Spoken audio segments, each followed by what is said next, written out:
The press is the fourth estate of the realm. Yeah.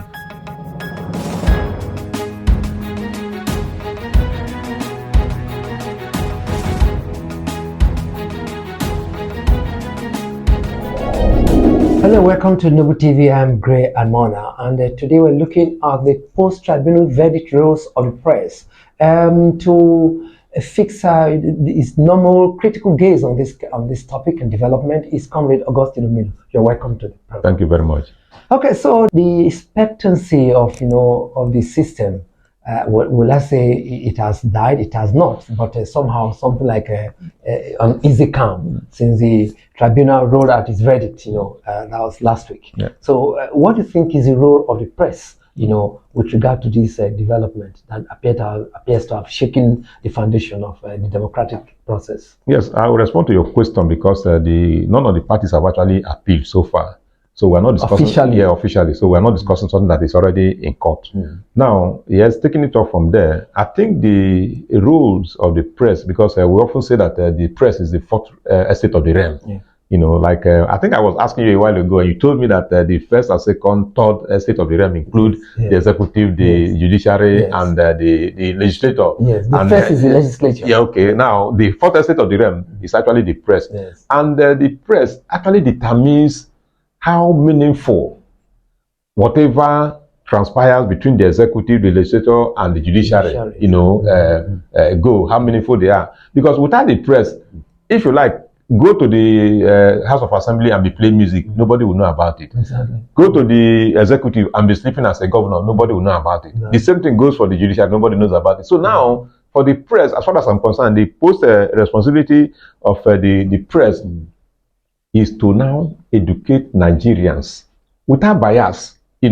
Yes, there will be for and against opinions of the verdict, but present your opinions in such a manner that people will understand it and now begin to form their own individual opinions. What do I mean by that?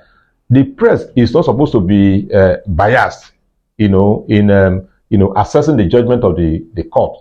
Because I met a lawyer who told me that what the only clues he has about the judgment is the fact that the judges were explaining their judgment, which to me, ordinarily as a layman, was also important because they have to explain so that other people who are not lawyers will understand the judges. And such explanations must be carried out and explained further by the press so that people will now either comport yourself in a manner that will make you to accept the verdict or even to reject with a sufficient reasons.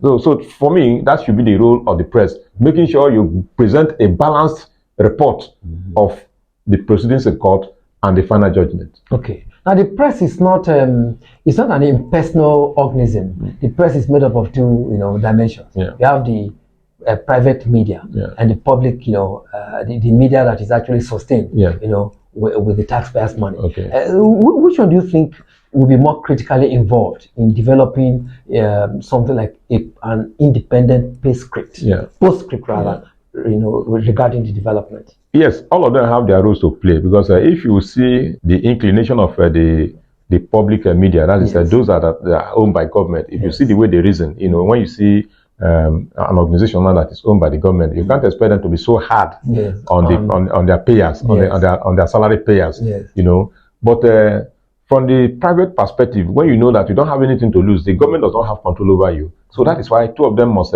exist in pari passu.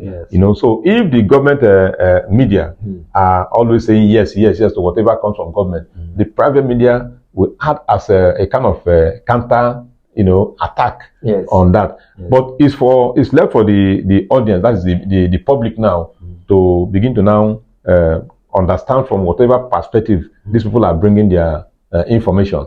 So that understanding that they are getting from the government, hold it, compare with the understanding you are getting from the private sector, also put them together and make your own opinion. So for me, all of them are important. But most importantly, you must not glue yourself to the government that is actually financing the public media.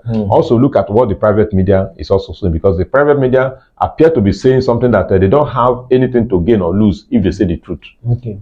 So in all this scenario, what does the FOI, Freedom of Information Law Act, rather? Yeah. How does it correlate, with the traditional role of the media as watchdog. Yes. So the import of that Freedom of Information Act, yes, is that in as much as you want to either protect the government or expose the government, you must work within the provisions of the law. That is, if you want to give any information, for example, the social media, for example, sometimes I see some posts that somebody will say, they write up something and they say from Wole Soyinka. When I go through the document, I say, no, Wole Soyinka cannot be talking this way. The grammar does not tally with what Wole Soyinka can say. Yes. So in as much as you are using information, freedom of information, as a bait to do whatever you are doing, you must cross-check from the source of information so that when you present it, it must be credible. Even if you are presenting it from a social media aspect, but let it be so credible that anybody that goes through it will say, yes, of the truth, this man has made the research and investigate properly before he comes up with it. So, and the people that are given to holding information in the ministries, you must also live up to the expectation of the people, the press especially. When the communication managers. Exactly. So when somebody says, now, Oga, please, this is what we hear from so and so source. Is it correct?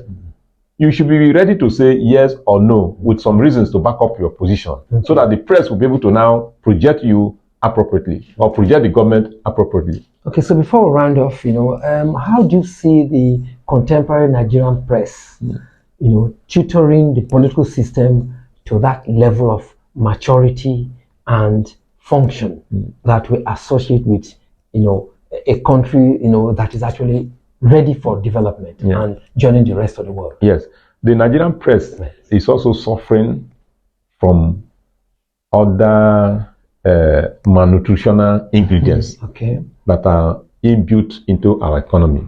What do I mean by that?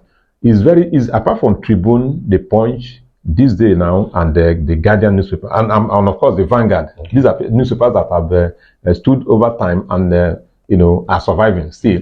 Otherwise, there are so many newspapers that have come up and they cannot survive because of the harsh economic environment they find themselves. So the problem of the press in Nigeria now is economic turbulence in the system. It does not allow them to strive. And therefore, there is tendency for journalists who work in these places to cut corners, to actually make ends meet. What I mean by that, you often hear of brand envelopes. People get involved in such things because if you are not paid well and your salaries are not paid as at when due. Now, when you go to conduct interview and somebody says, just wait too small, and you wait, and the person hands over envelope to you, and somehow you want to now report your whatever it is now to actually along the line of such person who has given you envelope. These are challenges that the Nigerian press are not been able to overcome because of the economic problem. So there's a correlation between the economy and the free, unbiased media. Media, yes, exactly. And you see some media houses that over the years, you were like following them up, only for you to understand suddenly that they are no longer they are fizzled out because of economic hardship. I'm sure you enjoyed every bit of this outing, and don't forget, you stick to your favorite routine, like, share, and subscribe. I am Gray Almona.